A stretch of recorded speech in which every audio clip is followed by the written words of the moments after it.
much. I want to talk some more about this. Drew Kanaly is chairman of Kanaly Trust Company. Joins us now from Houston. Drew, good of you to join us. When you watched all the various moves that we documented on our charts here a couple of moments ago, what went through your mind today?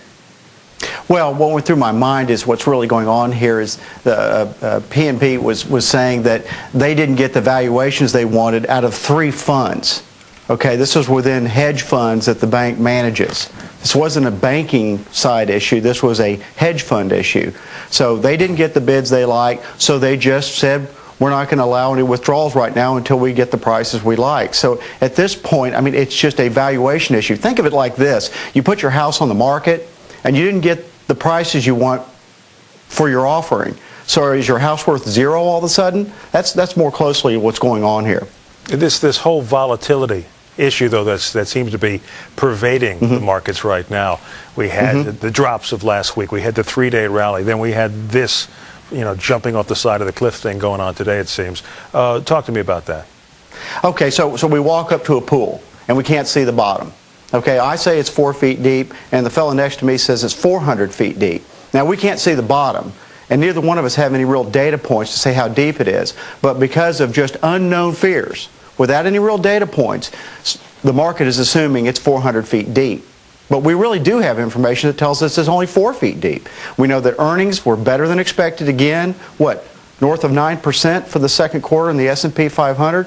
We know that unemployment is still 4.6%. They're not giving these jobs away for charity. They're actually employing these people. And GDP just reported was 3.4. We've got those data points. We don't have data points on how deep this pool is in what is being assumed to be a credit crisis. So if I read you correctly here, what we're talking about is just, it's a fear that is out there, and that fear is based on not bad information, not good information, not negative information, but to a certain extent, no information.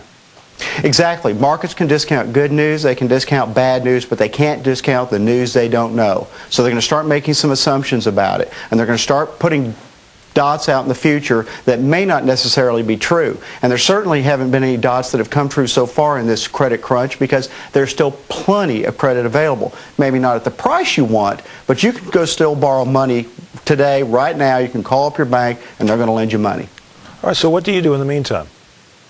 Well, in the meantime, you look at it and you say to yourself, okay, what's going on here? They're repricing everything. They're repricing risk. Lending institutions, I called the other day for a client, just a conforming loan, very simple deal. They said you can have any maturity you want on the mortgage as long as it's 6.375. So that's the bank just pulling back saying, wait a minute, I want to see what's going on. It's not panic time. In your portfolios, you certainly shouldn't be selling. And if anything, you should be looking at this as a buying opportunity. But do you get a sense at this point that regardless of the logic that you're making right now, that we're going to have a little bit of fear and volatility with us in the foreseeable future?